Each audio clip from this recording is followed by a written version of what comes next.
Hello student, welcome to a online solution. मैं हूं अशफाक। तो स्वागत है आप सभी को मेरे चैनल पे। आज हम लोग दो चार वाले रैखिक समीकरण फिर से पढ़ने वाले हैं और इसमें फिर मैं आपको चार इंपॉर्टेंट क्वेश्चन बताऊंगा जो क्वेश्चन बाकी रह गया है। इससे पहले मैं आपको एज वाला यानी कि आयु वाला प्रश्न जो आता है उसको मैं बता दिया हूँ, और फिर आपका भिन्न का जो प्रश्न आता है अंश हर में जोड़ने पे जो 2/3 इस तरह से हो जाता है उसको मैं बता दिया हूँ आपको। ओके, तो इस तरह के 2-3 वीडियो में आपको अपलोड कर दिया हूँ, जा करके डिस्क्रिप्शन में लिंक दिया हुआ है, इसको देखने के बाद उसको भी देख लीजिएगा। और सबसे इंपॉर्टेंट बात है कि रोज सुबह 7 बजे और शाम को 7 बजे यहाँ पे लाइव क्लास चलता है। तो जो लोग सब्सक्राइब करके बेल आइकन नहीं दबाए हैं दबा दीजिए, बिकॉज जब मैं स्ट्रीम यानी कि आपको नोटिफिकेशन डालूंगा तो आपके पास तुरंत चला जाएगा। तो आइए स्टार्ट करते हैं। देखिए सवाल यहाँ पे है, ये एनसीईआरटी का ही सारा सवाल है जो कुछ यहाँ पे देख रहे हैं आप। एक आयत का क्षेत्रफल 9 वर्ग इकाई कम हो जाता है यदि उसकी लंबाई 5 इकाई कम कर दी जाती है और चौड़ाई 3 इकाई बढ़ा दी जाती है। यदि हम लंबाई को यहाँ से फिर अलग से यहाँ तक एक इक्वेशन बनेगा, ठीक, एक इक्वेशन यहाँ तक बनेगा, एक समीकरण, यहाँ से दूसरा समीकरण बनेगा। यदि हम लंबाई को 3 इकाई और चौड़ाई को 2 इकाई बढ़ा दे तो क्षेत्रफल 67 वर्ग इकाई बढ़ जाता है। तो आयत की विमाएँ निकालना यानी कि आयत की लंबाई और चौड़ाई निकालना है। ठीक है, आइए यहाँ पे सॉल्व करते हैं इसको। तो पहले यहाँ पे हल लिख लेते हैं। पहले क्या करेंगे, लंबाई चौड़ाई क्या कर लेना, मान लेना है। माना कि आयत की लंबाई और क्या मान ले, x है ना, x इकाई मान लेते हैं, क्योंकि इकाई में ही दिया हुआ है यहाँ पे x इकाई। और फिर आयत की चौड़ाई बराबर क्या मानते हैं, y इकाई। ये हो गया। उसके बाद अब देखिए यहाँ पे आपको प्रश्न में क्या बोलता है। तो आपको एक चीज जानना पड़ेगा, आयत का क्षेत्रफल क्या होता है। आपको पता है आयत का क्षेत्रफल जो लंबाई गुना चौड़ाई होता है। तो लंबाई यहाँ पे x दिया हुआ है और चौड़ाई y दिया है, तो x गुना y यहाँ पे क्या कर सकते हैं, लिख सकते हैं। तो आपको यहाँ समझाने के लिए मैं बताया था आपको। अब यहाँ प्रश्न जैसे जैसे बोलेंगे वैसे वैसे हम लोग प्रश्न करेंगे। प्रश्न से क्या बोलता है, एक आयत का क्षेत्रफल 9 वर्ग इकाई कम हो जाता है ना, कम हो जाता है यानी कि आयत का क्षेत्रफल जो है, क्षेत्रफल क्या होता है, x गुना y, और 9 वर्ग इकाई क्या होता है, कम हो जाता है। कम होने का मतलब -9 वर्ग हो जाता है। ठीक, यहाँ पे हो गया इक्वेशन। अब बोलते हैं यदि उसकी लंबाई 5 इकाई कम कर दिया है, यानी कि लंबाई क्या हमारा x है, तो 5 इकाई कम करने मतलब x में से 5 घटा देंगे, तो ये हमारा लंबाई है। ठीक है, और चौड़ाई 3 इकाई बढ़ा दी जाती है, तो चौड़ाई क्या करेंगे, 3 इकाई बढ़ा देंगे। तो देखो ये लंबाई हो गया और ये क्या हो गया, चौड़ाई हो गया। तो लंबाई को चौड़ाई से गुना करेंगे तो क्या बनेगा, क्षेत्रफल बनेगा ही, वन के आयत का क्षेत्रफल बनेगा। और यहाँ पे पहले से बोलते हैं कि क्षेत्रफल 9 वर्ग क्या होता है, कम जाता है। तो इसको हम लोग सॉल्यूशन कर लेंगे। x से y -9 इक्वल टू, यहाँ पे गुना कर लीजिए, x को y से करेंगे तो xy हो जाएगा, x को +3 से करेंगे तो 3x हो जाएगा, और -5y हो जाएगा, और -5 दिया 15। देख रहे हैं, x को y से किए, x को 3 से किए, 5 को y से किए, 5 को 3 से गुने किए। अब देखिए x से y, यहाँ भी x y, यहाँ पे x y प्लस में यहाँ भी है, यहाँ भी प्लस में। इसको इधर लाएंगे तो जाहिर सी बात क्या हो जाएगा, माइनस हो जाएगा, और नहीं लाएंगे तो भी कट जाएगा। तो ऐसा काम करते हैं, x से y जो भी है सबको बाएं तरफ लाते हैं, और जो बिना x y वाला है उसको दाएं तरफ ले जाते हैं। तो x y हो गया, y प्लस में क्या हो जाता है, माइनस में हो जाता है। जब बराबर के एक साइड करेंगे तो 3x प्लस में क्या हो जाएगा, -3x हो जाएगा, और -5y क्या हो जाएगा, +5y हो जाएगा, बराबर -15 इधर है, और 9 माइनस इधर क्या हो जाएगा, +9 हो जाएगा। तो x y क्या हो गया, कट गया।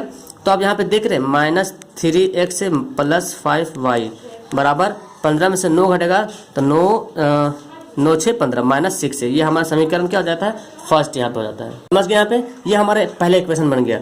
अब दूसरा इक्वेशन हम लोग देख लेते हैं। दूसरा क्या बोलता है, यदि हम लंबाई को 3 इकाई और चौड़ाई को 2 इकाई बढ़ाते हैं तो क्या होता है, तो क्षेत्रफल 67 वर्ग इकाई बढ़ जाता है ना।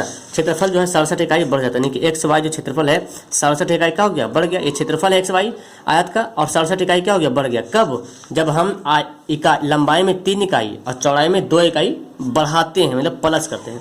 तो लंबाई यानी कि x + 3 कर देंगे लंबाई में, और चौड़ाई में 2 इकाई तो y + 2 कर देंगे। ठीक है, इतना कर देंगे तो क्या हो जाता है, हमारा जो क्षेत्रफल जो है बढ़ जाता है। तो इसके बाद हम लोग क्या करेंगे, इसको सॉल्यूशन कर लेंगे। पहले xy + 67 इक्वल टू, x को y से करेंगे तो xy हो जाएगा, x को फिर 2 से करेंगे तो 2x हो जाएगा, 3 को y से करेंगे तो 3y हो जाएगा, और 3 को 2 से करेंगे 3 दूना 6 हो जाएगा। ठीक है, अब x से y को इधर लेकर चलाता हूँ सबको, प्लस में क्या बन जाएगा, माइनस बन जाएगा। 2x प्लस में क्या बन जाएगा, -2x, और 3y प्लस में क्या बन जाएगा, -3y, चूँकि बराबर की साइड ला रहे हैं। देखिए हो गया, इस साइड +6 लिखा हुआ है, और 67 जो है प्लस में इधर जाकर क्या बन जाएगा, -67। अब देखिए ये दोनों तो खल्लास हो गया, तो बचा क्या, 2x बचा और 3y बचा। और इसमें घटा देंगे तो -61 बन जाएगा। हमारा समीकरण क्या हो जाएगा, सेकंड हो जाएगा। अब यहाँ पे देखिए क्या करें, जो हम इसको काट सकते हैं इक्वेशन को। तो 3x यहाँ पे है, 2x यहाँ पे है, किसी को या तो x को काटे या तो y को काटे, किसी को बराबर करना पड़ेगा। तो ऐसा काम करते हैं हम लोग जो है ना इजी वाला से गुना कर लेते हैं, 3x को काट लेते हैं। तो देखिए x को बराबर करने के यहाँ पे हम 2 से गुना कर देंगे तो 3 दूना 6 हो जाएगा, इसको 3 से गुना कर देंगे। तो यहाँ पे हम क्या करें, इसको 2 से गुना कर दें, इस समीकरण में 3 से गुना कर देंगे। अब उसके बाद क्या कर देंगे, दोनों को निशान जो है माइनस में है, सेम है, तो घटा देंगे। यहाँ पे लिख देंगे समीकरण फर्स्ट माइनस सेकेंड से। तो समीकरण फर्स्ट पर देखते हैं 3 दूना 6 -6x प्लस 3 × 5 = 15y बराबर 6 दूना -12y।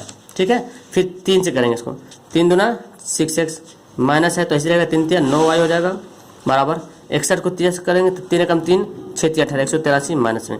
अब क्या करेंगे, घटा देंगे तो प्लस बन जाएगा, ये माइनस क्या बन जाएगा, प्लस बन जाएगा, ये माइनस बन जाएगा प्लस। तो ये दोनों खत्म हो गया, 15 और 9 ये दोनों जोड़ में हो गया, 9 15 9 कितना होगा 24y बराबर। अब इसको घटा देंगे, 183 में से 12 घटा देंगे, 13 3 में से 2 गया 1, 8 में से 1 गया 7, 171। दोनों 10 कर लेंगे, मिस्टेक हो गया था, 2 × 5 = 10 है ना। अब देखिए यहाँ पे दोनों जोड़ हो गया तो यहाँ पे 10 और 9 कितना हो जाएगा 19 हो जाएगा, 19y। और 19 9 क्या होता है 71 से, 19 9 171 y बराबर क्या हो जाएगा 9 हो जाएगा, है ना। अब y का मान किसी एक में डाल देते हैं, फर्स्ट में या सेकेंड में। तो चलिए फर्स्ट में डाल देते हैं, इजी दिख रहा है यहाँ पे। तो हम यहीं पे इसका सॉल्यूशन कर लेते हैं ना। यहाँ पे देख रहे हैं आपको y का मान समीकरण फर्स्ट में रखने पर, ओके। फर्स्ट क्या हो रहा है 3 -3x प्लस 5y बराबर -6 है, ठीक है। तो y का मान रखना है तो प्लस 5 गुना y का मान कितना है, तो 9 आया था बराबर -6 है। तो कितना हो जाएगा, आप देखिए यहाँ पे -3x हो जाएगा और 9 × 5 = 45 है, -6 है तो 45 को उधर ले चला जाते हैं, -3x बराबर -6 और -45 हो जाएगा। फिर यहाँ पे देखिए आप -3x बराबर 6 5 11 यानी कि -51 हो जाएगा। दोनों तरफ माइनस कर जाता है और 3 का पहाड़ा से 51 कर जाएगा तो 3 एकम 3 और बच गया 3 7 21 17 बच गया। तो x से बराबर क्या हो जाएगा हमारा 17 आ जाएगा। तो यहाँ पे हमको पता चल गया x बराबर 17 y बराबर 9, इसलिए लंबाई बराबर x बराबर 17 इकाई और चौड़ाई बराबर y बराबर कितना है 9 इकाई। तो यहाँ पे आपको ये दोनों यहाँ पे आंसर देखने को मिलेगा। तो आई थिंक आपको इस तरह का सवाल ये आपका एनसीईआरटी सवाल है। अगर एग्जाम में अगर इस तरह का सवाल आएगा तो यही सवाल आएगा, इससे ज़्यादा कुछ दूसरा सवाल नहीं आने वाला। अगर आयत वाला आएगा तो मैं गारंटी करता हूँ यही सवाल आएगा। तो आप इसको अच्छे से देख लीजिए, फिर से एक बार रिव्यू करके, और इजी से है यहाँ पे, है ना। तो बस कुछ नहीं करना, बस आपको अगर ये आप खाली बनाने आ गया, ये बनाने अगर आ गया तो बाकी तो इक्वेशन में तो आप लोग मास्टर है, यहाँ पे इजी से बना सकते हैं। ओके, तो आई थिंक आपको ये सवाल समझ में आ गया। चलिए दूसरा सवाल की ओर ले चलता हूँ मैं आपको। तो सेकंड सवाल यहाँ पे देखिए, एक नाव 10 घंटे में धारा के प्रतिकूल 30 किलोमीटर तथा धारा के अनुकूल 44 किलोमीटर जाती है। 13 घंटे में वह 40 किलोमीटर धारा के प्रतिकूल एवं 55 किलोमीटर धारा के अनुकूल जाती है। धारा की चाल तथा धारा की स्थिर पानी में चाल, यानी कि दोनों चाल निकालना है, धारा की चाल और धारा की स्थिर पानी की चाल निकालना है। तो आप यहाँ पे धारा की चाल हो गया और नाव की स्थिर पानी, यहाँ पे नाव की स्थिर चाल निकालना है। तो यहाँ पे दो चीज समझना पड़ेगा। प्रतिकूल का मतलब होता है उल्टा, जैसे धारा ऐसे बह रही है, देखिए मान लीजिए धारा इधर से बह रही है, ठीक है, और आप इधर से जा रहे हैं, ये धारा बह रही है इधर से, धारा बह रही है और आप जो इधर से जा रहे हैं, तो जाहिर सी बात आप इधर जाइएगा तो जाने में कम टाइम लगेगा। लेकिन कभी सिचुएशन ऐसा आता है कि इधर ये धारा बह रही है और आप भी इधर ही जाइए, तो आपका स्पीड और बढ़ जाएगा। तो जो एक धारा के साथ जाता है उसको बोलते हैं अनुकूल, क्या बोलेंगे अनुकूल, और धारा के विपरीत जाएंगे तो प्रतिकूल। अब इसी को यहाँ पे हम लोग मान लेते हैं। चलिए पहले इसको हल करते हैं। मान लेते हैं, माना कि नाव है, नाव की स्थिर जल में चाल, क्योंकि नाव की स्थिर निकालने बोल रहा, नाव की स्थिर पानी में चाल निकालने बोल रहा, तो माना कि नाव की स्थिर जल में चाल बराबर क्या मतलब, तो 1 किलोमीटर प्रति घंटा, क्योंकि चाल क्या होता है किलोमीटर प्रति घंटा होता है। फिर एक और है धारा, है ना, नाव है अधारा, धारा की स्थिर जल में चाल, धारा की चाल कितना हो जाएगा y किलोमीटर प्रति घंटा, ये दोनों हो गया। अब आपको एक फॉर्मूला आपको पता होगा कि समय बराबर फॉर्मूला क्या होता है, दूरी बटा चाल। ये पढ़े होंगे 8 क्लास में पढ़े होंगे, 7 में पढ़ेंगे, समय बराबर दूरी बटा चाल पे। इसी पे हमको फॉर्मूला सेट करना है फिलहाल। तो चाहे तो इसको यहाँ पे लिख सकते हैं, इस यहाँ पे समय बराबर दूरी बट्टे चाल, यहाँ पे लिख लीजिए। ठीक है, उसके बाद अब आपको क्या करना है, प्रश्न के अनुसार बनाना है। देखिए प्रश्न में, प्रश्न से जैसे जैसे प्रश्न बोलेगा वैसे करेंगे। प्रश्न क्या बोलता है, एक नाव 10 घंटे में धारा के प्रतिकूल 30 किलोमीटर, धारा के प्रतिकूल मतलब 30 किलोमीटर तथा धारा के अनुकूल 44 किलोमीटर जाती है। तो अब वही इस फॉर्मूला पे हमको सेट करना है। कुल दूरी कितना है, कुल टाइम कितना लगेगा, 10 घंटा टाइम लग रहा, और जो एक बार जा रहा 30 किलोमीटर, ठीक है, और एक बार आ रहा 44 किलोमीटर लग जा रहा, टाइम 44 किलोमीटर लग रहा। तो अब हमको इसी को बनाना है। तो जैसे कि यहाँ पे देखिए 30 किलोमीटर क्या हमारा दूरी है, दूरी बटा चाल क्या होता है, समय होता है दूरी बटा चाल, और चाल जो लग रहा, समय दूरी हो गया चाल। अब चाल जो जा रहा धारा के प्रतिकूल, प्रतिकूल का मतलब क्या हुआ, ये हमारा जैसे x माने धारा की चाल है, नाव की चाल है, और ये धारा की चाल है। तो अगर प्रतिकूल में जाएंगे तो आप बोलिए प्रतिकूल में, यहाँ पे चाहे तो एक लाइन यहाँ पे बैठा सकते हैं कि प्रतिकूल चाल। प्रतिकूल में अगर चाल बोलेगा तो क्या करेंगे, x को y से क्या करेंगे, घटा देंगे। जाहिर सी बात है जब हमको धारा को उल्टा जाएंगे तो कम टाइम लगेगा, वो भी ठेलेगा, हम इधर से ठेलेंगे तो कम टाइम लगेगा। और अनुकूल चाल, ओके, अनुकूल चाल करेंगे तो क्या हो जाएगा, x प्लस y हो जाएगा, दोनों मिल जाएगा, है ना। अगर अनुकूल रहेंगे, जिधर धारा बह रही है उधर हम भी बहेंगे, तो जाहिर सी बात मेरा चाल और धारा के चाल दोनों जुड़ जाएगा तो स्पीड हो जाएंगे। और अगर हम इधर जा रहे हैं, धारा उधर से आ रही, तो जाहिर सी बात मेरा चाल क्या हो जाएगा, कम जाएगा। जितना स्पीड हम चलना चाहेंगे उतना स्पीड हम चल नहीं पाएंगे, तो माइनस कर देंगे। अब देखिए एक बार प्रतिकूल, प्रतिकूल मतलब क्या होगा, x माइनस y, तो हमारी दूरी बटा चाल हो गया। दूरी बटा चाल बराबर क्या होता है, समय होता है। तो एक बार जा रहे हैं, एक बार आ रहे हैं, और टोटल कितना समय लग रहा है, 10 घंटा लग रहा। तो ये हम चले गए हैं, धारा के प्रतिकूल गए हैं, और फिर एक बार हम क्या किए, आए हैं 44 किलोमीटर में, 44 किलोमीटर लगा। और धारा के अनुकूल यानी कि x प्लस y ये लगा, और कुल टाइम हमको कितना लग गया, 10 घंटा लग गया। तो देखिए दूरी बटा चाल और दूरी बटा चाल, पूरा जो चाल जो लगा, दूरी बटा चाल, इसमें कितना समय लगा, इसमें कितना समय लगा, टोटल समय मिलाकर हमको कितना लगा, 10 घंटा लगा। तो हमारा ये इक्वेशन हमारा क्या हो जाएगा, फर्स्ट यहाँ पे हो जाएगा। फिर सेकंड देखिए, सेकंड हम क्या करते हैं, सेकंड हमारा क्या बोलता है, 13 घंटे में। अब 13 घंटे कुल हमारा टाइम है। 40 किलोमीटर धारा के प्रतिकूल, तो 40 किलोमीटर धारा के प्रतिकूल मतलब का उल्टा, x माइनस वाई, ठीक है। और फिर बोलता है 55 किलोमीटर धारा के अनुकूल, तो 55 किलोमीटर जो है धारा के अनुकूल मतलब धारा के साथ साथ, तो जुड़ जाएगा दोनों चार, और टोटल समय लगता है 13 घंटा। तो हमारा समीकरण क्या होगा, सेकंड हो जाएगा। अब देखिए इसको बनाने में थोड़ा ज़्यादा काफ़ी लगेगा, तो हम यहाँ पे एक कुछ मान लेते हैं, 1/x माइनस वाई को हम मान लेते हैं u, क्या मान लेंगे, u मान लेंगे, और 1/x प्लस वाई को मान लेंगे v। देखिए तो 30 को 30 बटा 30 गुना ऐसे लिख सकते हैं, इसको हम 30 गुना 1/x माइनस वाई, इसी को हम ऐसे भी लिख सकते हैं। तो इतना बड़ा क्या मान लेंगे हम, u मान लेंगे। यहाँ पे क्या लिख देंगे, यहाँ पे u लिख देंगे। तो देखिए इसलिए हमारा क्या हो जाएगा, 30u प्लस 44v, ठीक है, बराबर क्या हो जाएगा 10, और यहाँ पे हो जाएगा 40u प्लस 55v बराबर क्या हो जाएगा 13। हमारा समीकरण फर्स्ट सेकंड हो गया, है ना। ये हमारा फर्स्ट, वही हमारा समीकरण फर्स्ट सेकंड हो गया। अब हमको किसी को काटना पड़ेगा, तो ऐसा करते हैं, यू को काट लेते हैं। देखिए इसको 4 से इसको गुना कर देते हैं, और इसको 3 से गुना करते हैं।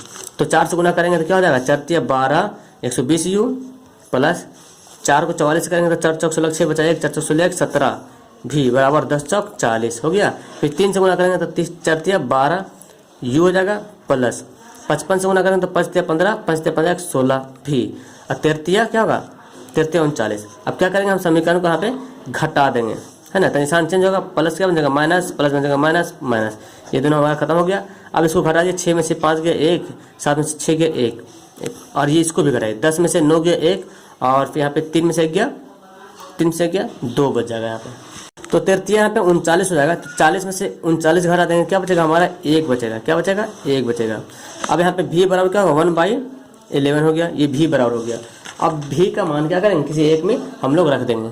अब देखिए ये जो v का मान आया है 1/11, इसका मान हम समीकरण फर्स्ट में डाल देते हैं।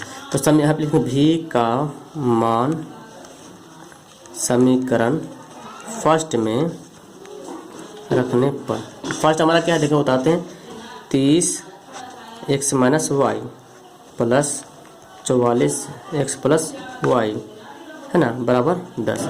तो देखिए जो v था वो v हमारा क्या था, v बराबर हम क्या माने थे, v बराबर माने थे 1/11 एक्स प्लस वाई बराबर 11, ऐसे लिख सकते हैं हम 1/11, है ना। क्योंकि 1/x प्लस वाई बराबर, देखिए 1/x प्लस वाई बराबर क्या माने थे, भी माने थे, तो भी के बराबर हम 1/x प्लस वाई भी लिख सकते हैं। और इतना बराबर क्या है 1/11 है, तो यहाँ पे हम मान सेट कर देंगे। चलिए तो 30 हो गया, इसको ऐसे ही रहने देते हैं x से माइनस वाई, तो 44 हो जाएगा। 1x प्लस वाई को हम क्या लिख सकते हैं 11, चूँकि एक तो ऊपर ही है, बराबर 10, 11 चौक 44। तो देखिए 30 x से माइनस वाई और 4 उधर भेज देंगे तो 6, 10 में से 4 घट जाएगा तो क्या बचेगा 6 बचेगा। फिर आप क्या करेंगे 30 को नीचे भेज देंगे, गुना नीचे क्या बन जाएगा भाग बन जाएगा, 6 5 30, यानी कि क्या हो गया 1/5 हो गया।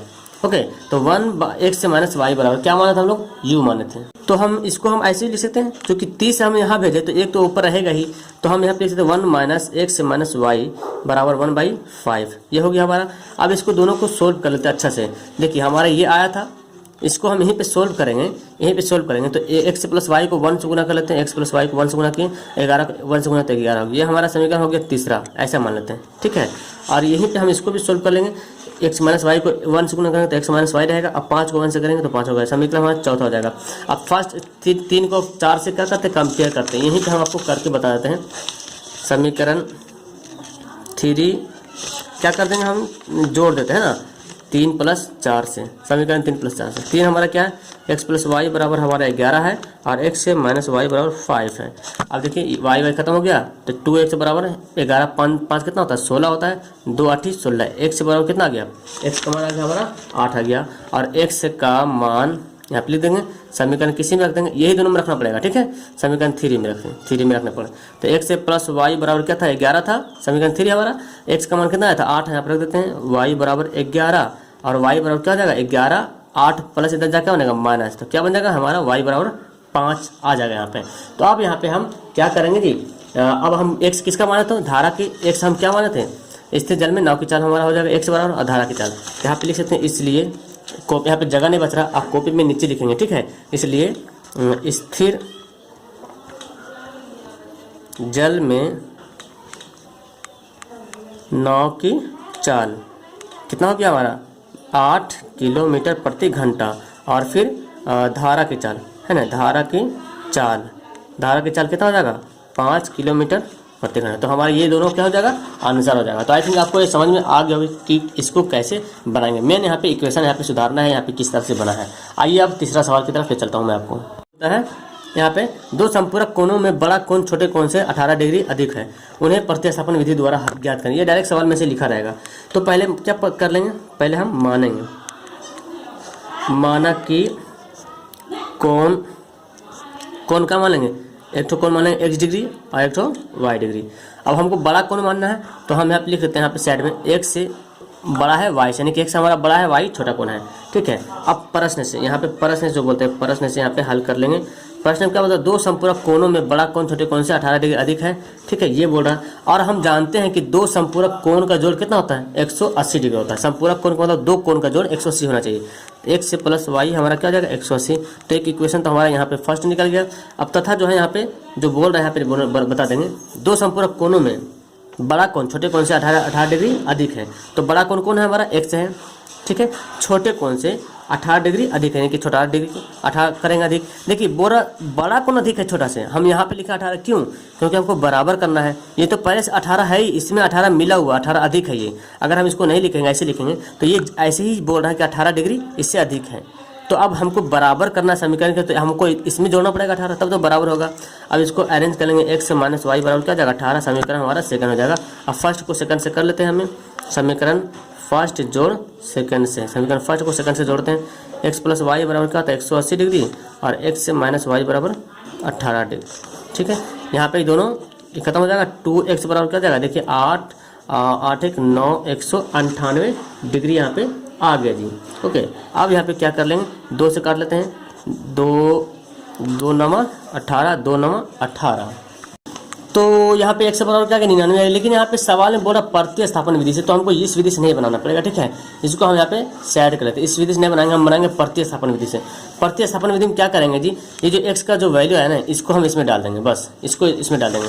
तो लिख देते हैं यहाँ पे लिख देते हैं x का मान समीकरण फर्स्ट में रखने पर प्रतिस्थापन कर देना है। तो फर्स्ट हमारा क्या है, एक्स प्लस वाई बराबर 180 डिग्री है। और एक्स का मान कितना हमारा है, वाई प्लस 18। तो एक्स का मान कितना, वाई प्लस 18। आई तो वाई पहले से था 180 यहाँ पर जाएगा। देखिए 2 वाई हो जाएगा जोड़ के, 18 उधर भेजते हैं, 180 माइनस 18। तो वाई का मान देखिए यहाँ पे क्या आ जाएगा, 10 में से 8 गया 2, 7 में से गया 6, 162, 2 वाई बराबर। और 2 से यहाँ काट देंगे तो 2 8 16, 2 कम 2, वाई बराबर क्या आ गया, 81 आ गया। ठीक है, अब वाई का मान किसी एक में फिर से डालिए। तो देखिए अब इजी है, वाई का मान यहाँ पे रख देते हैं, है ना, यहाँ पे वाई का मान रख देते हैं कि हमारा समीकरण सेकंड है। तो यहाँ पे लिख देते हैं वाई का मान समीकरण सेकंड में रखने पर, सेकंड हमारा क्या है, एक्स बराबर वाई प्लस 18। उतना ही मान आएगा, 99 आएगा, बट यहाँ पे नियम सिर्फ अलग बोल रहा था। तो एक्स बराबर क्या जाएगा, देखिए जोड़िए, 8 1 9, 8 1 9, हमारा क्या हो गया, एक्स हमारा 99 हो गया और वाई कितना हो गया, 18 हो गया। तो हम लिख लेंगे अतः कोण 99 डिग्री और 81 डिग्री, ये हमारा क्या जाएगा, आंसर हो जाएगा। तो आपको इस तरह से बनाना है, इस विधि से बनाएंगे तो आंसर आएगा। लेकिन यहाँ पे पहले सवाल में बोल दे प्रतिस्थापन विधि बनाना है, कौन विधि से, प्रतिस्थापन विधि से, इसलिए इस तरह से बनाना है। अगर आपको फिर से इस विधि नहीं समझ में आ रहा तो फिर आप जाइए मैथ का प्ले लिस्ट में, यहाँ पे पूरा अच्छी तरीके से प्रतिस्थापन विधि का एक अलग से वीडियो बना हुआ है, वहाँ पे देख सकते हैं। आइए चौथा सवाल की तरफ से चलता हूँ आपको। चौथा सवाल देखिए क्या बोलता है, एक मित्र दूसरे से कहता है यदि तुम मुझे 100 रुपये दे दो तो मैं आपसे 2 गुना धनी बन जाऊंगा। दूसरा उत्तर देता है यदि आप मुझे 10 रुपये दे दो तो मैं आपसे 6 गुना धनी बन जाऊंगा। तो उसकी कीमत, उसके पास कितना संपत्ति है, कितनी रुपया, वो बताना आपको। तो चलिए मान लेता है ना, पहले लिख लेंगे माना कि पहले मित्र, 2 मित्र है तो पहले मित्र की संपत्ति मान लेते हैं, क्या मानेंगे, एक्स मानेंगे। ठीक है, और उसके बाद फिर दूसरे मित्र की संपत्ति क्या मानते हैं, वाई। ये हम दोनों मित्र की संपत्ति यहाँ पे माननी है। उसके बाद आप देखिए प्रश्न से जैसे बोलेगा, प्रश्न से वैसे बनाना है। एक मित्र दूसरे से कहता है, ठीक है, यदि तुम मुझे 100 रुपये दे दो तो मैं आपसे 2 गुना धनी बन जाऊँगा। तो एक मित्र बोलता है, ये बोलता है, किसको बोलता है, दूसरे को बोलता है कि तुम मुझे अगर 100 रुपये देगा तो मैं तुमसे धनी बन जाऊँगा 2 गुना।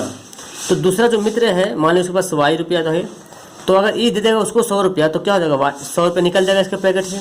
और पहले वाला क्या बोलता है कि अगर आप 100 रुपये दे दोगे तो इसके पास 100 रुपया आ जाएगा। तो बोला मैं तुमसे 2 गुना धनी बन जाऊँगा। इसका मतलब ये है कि 2 गुना धनी बन जाऊँगा। तो ये आधा है, इससे पहले से इसका क्या आधा रुपया इसके पास है, तब तो 2 गुना धनी बन गया। ये 2 गुना धनी, ये अगर इसको दिया तो 2 गुना धनी बन जाएगा। इसका मतलब है कि ये जो है पहले से आधा उसके पास पैसा होगा, तब तो 2 गुना धनी बन जाएगा। तो इसलिए हम आधा कर दिया। अब यहाँ पे सॉल्यूशन करते हैं, 2 को यहाँ पे y से करेंगे तो क्या हो जाएगा, 2y हो जाएगा, माइनस 2 दहे के 200 हो जाएगा, बराबर x से प्लस, और यहाँ पे 100 हो जाएगा। तो x को इधर ले चलाते हैं, 2y माइनस x और 100, ये 200 इधर जाके प्लस हो जाएगा, है ना, माइनस इधर जाकर मतलब प्लस हो जाता है। तो 2y माइनस x से बराबर क्या हो जाएगा, 300। ये हमारा समीकरण क्या हो जाएगा, फर्स्ट हो जाएगा। तथा क्या बोलता है, दूसरा बोलता है यदि आप मुझे 10 रुपये दे दो, तो आप मुझे 10 रुपये देते, एक के पास जितना रुपया है वो क्या उसके पास जो है 10 रुपये का हो जाएगा, निकल जाएगा। तो बोलता है 10 रुपये दे दो तो मैं आपसे 6 गुना धनी बन जाऊँगा। तो वाई के पास 10 रुपये चला आएगा, ये 100 देगा इसको 10 रुपया, तो इससे 10 रुपये निकल जाएगा, इसके पास 10 रुपये आ जाएगा। तो बोला 6 गुना धनी बन जाऊँगा, यानी कि 1/6, 1/6 पहले से कम था इसलिए बोला धनी बन जाओगा। तो अब इसको देखिए सॉल्यूशन करते हैं, 6x माइनस 6 देंगे 60 और y प्लस 10 हो जाएगा। ठीक है, तो 6x y किधर लेते हैं, माइनस y, और 60 इधर करते हैं तो y 10 अब प्लस हो जाएगा, इधर आते हैं 60। तो 6x माइनस y बराबर क्या हो जाएगा, 10 और 60 70 यहाँ पर हो जाएगा। हमारा समीकरण क्या हो जाएगा, सेकंड हो जाएगा। अब हम लोग इसको क्या करते हैं, हल कर लेते हैं। तो इसको देखिए हमको एक्स वाई को काटेंगे, एक्स किसी को भी काट सकते हैं हम लोग, है ना, किसी को भी एक्स को हम लोग काट सकते हैं यहाँ पे। तो देखिए एक्स को ही काट लीजिए, तो एक्स यहाँ माइनस है, यहाँ प्लस है, तो वाई को भी काट सकते हैं, किसी को भी यहाँ पे कट कर सकते हैं यहाँ पे। तो आइए हम ऐसा काम करते हैं, चलिए एक्स को काटते हैं। एक्स यहाँ पे 1 है, यहाँ पे 6 है, तो इसको 6 से हम क्या करेंगे, गुना कर देंगे बस। तो समीकरण यहाँ पे क्या कर देंगे, समीकरण फर्स्ट जोड़ सेकंड से, दोनों को जोड़ देना है क्योंकि अलग अलग है, एक जोड़ है घटाव में है। तो 6 से गुना करेंगे, देखिए तो 6 दूना 12y माइनस 6 कम 6x और 6 तिया 1800 हो जाएगा। और ये तो ऐसे रहेगा 6x माइनस वाई बराबर 70। तो हम क्या करेंगे, जोड़ देंगे, कट गया 12 में से एक घटेगा तो क्या बचेगा, 11 वाई बचेगा।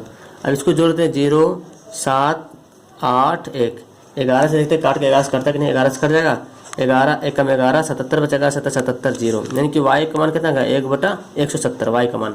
अब वाई का मान समीकरण फर्स्ट सेकंड में डाल देते हैं, तो वाई का मान सबसे इजी कौन सा समीकरण रहेगा, हमको तो सबसे इजी लग रहा है आई थिंक, है ना, सेकंड डाल देते हैं, सेकंड में